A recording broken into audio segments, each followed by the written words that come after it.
కొంతమంది అంటారు ఎంత మంచి వంట చేసి పెట్టినా కూడా నాకు తినబుద్ధి కావట్లేదు అంటారు. ఏం కావట్లేదు?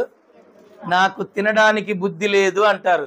దాన్ని మనం మంచి క్లారిటీగా అర్థం చేసుకుంటే ఏంటంట, తినడానికి బుద్ధి లేదు అంటే తినడానికి నాకు బుద్ధి లేదు అంటే ఏంటి? ఇప్పుడు ఆమెకు లేనిదేంది?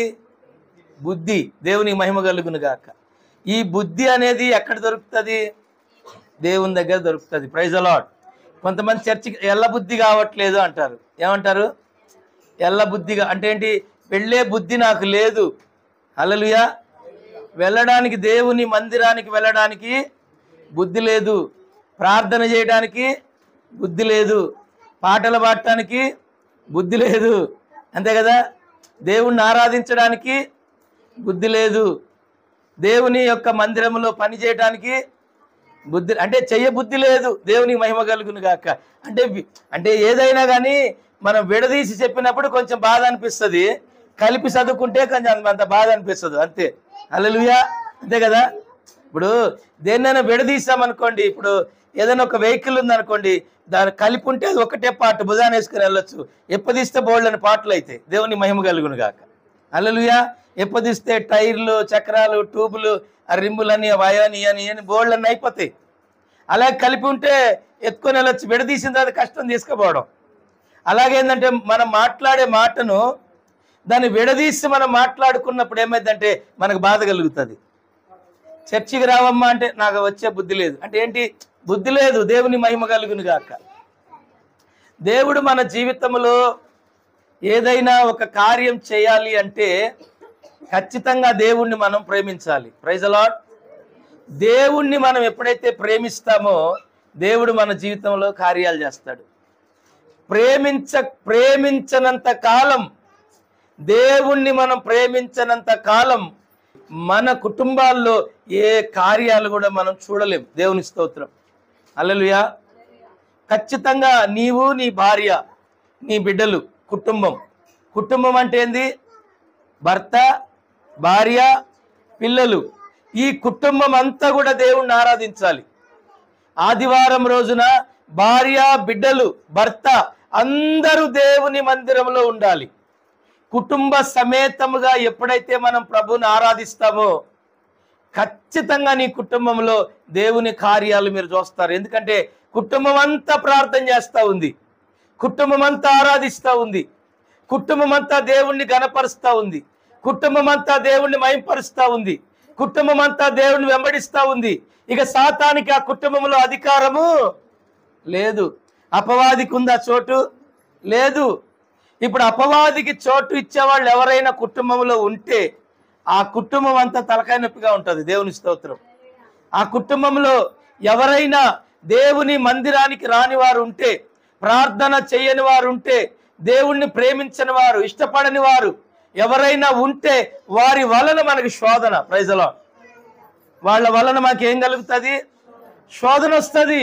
ఎందుకంటే వాళ్ళు చెయ్యరు, చేసేవాళ్ళని చేయనీరు. వాళ్ళు రారు, వెళ్ళే వాళ్ళని వెళ్ళనివ్వరు.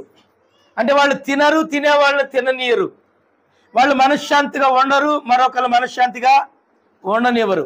వాళ్ళకి సమాధానంగా ఉండరు, ఇంట్లో ఉన్న వాళ్ళకి అందరికి సమాధానం లేకుండా చేస్తారు. Praise the lord.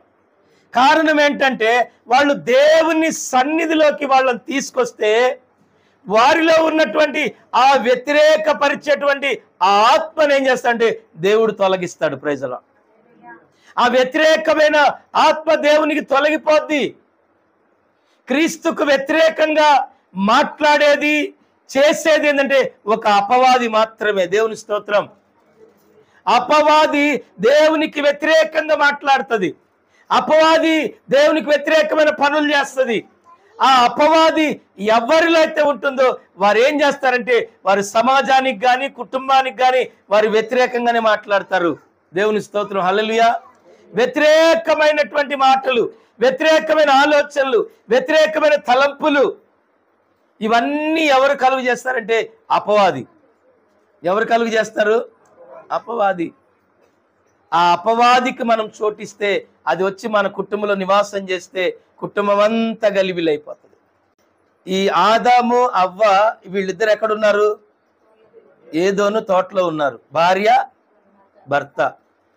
దేవునికి వీళ్ళకి ఒక మంచి సంబంధం ఉంది. ప్రతిరోజు దేవుడు సల్లబూట రావడం, వాళ్ళతో మాట్లాడటము, చక్కగా వాళ్ళతో సమయం గడపడం, అలా దేవుడు వెళ్ళిపోతూ ఉండేవాడు. ఆ యొక్క ఏదోను తోటలో అనేకమైన పళ్ళు ఫలాలు, అసలు కొదువలేదు అక్కడ దేనికి కూడా.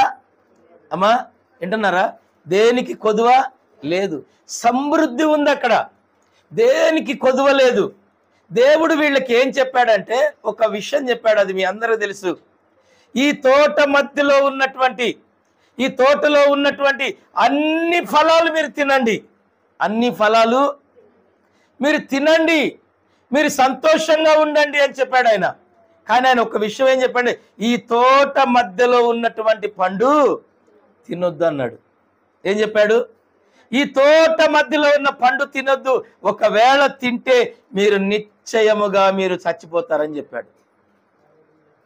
దేవుడు చెప్పాడు, మీరు తోట మధ్యలో ఆ పండు తినొద్దు, మీరు నిశ్చయంగా చచ్చిపోతారని ఆదాముకు చెప్పాడు, అవ్వకు చెప్పాడు, భార్యకి చెప్పాడు, భర్తకు చెప్పాడు, ఇద్దరికి చెప్పాడు.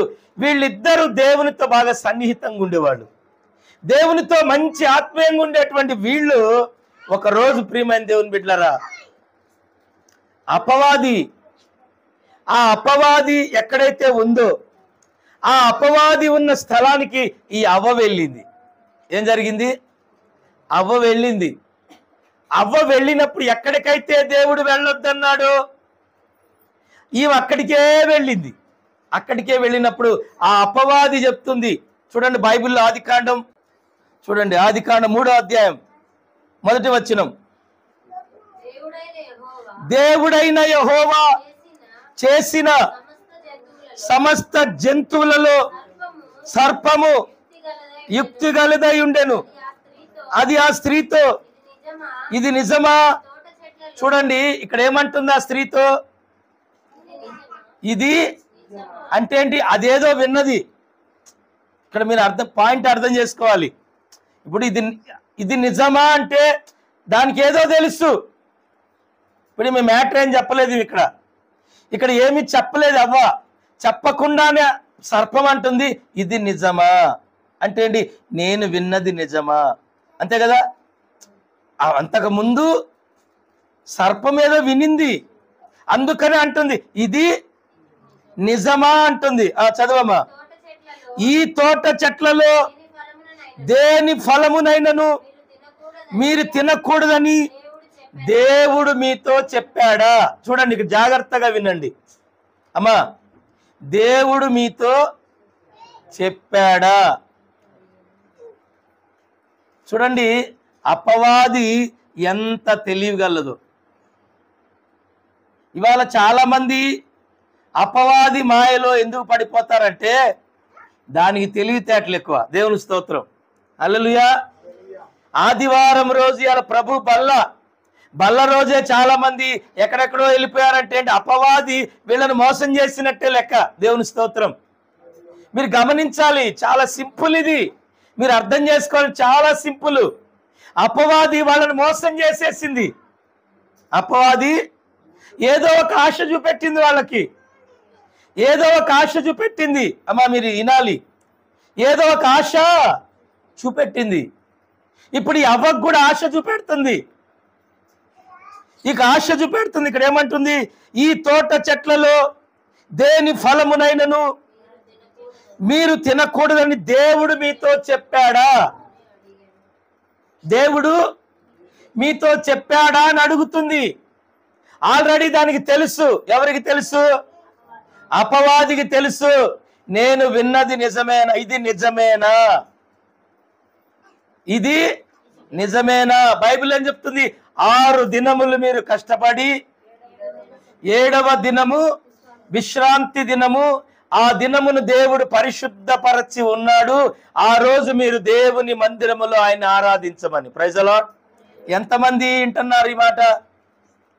ఎంతమంది లోబడుతున్నారు? ఇప్పుడు నెల మొత్తానికి ఎన్ని రోజులు ఉంటే 30 రోజులు.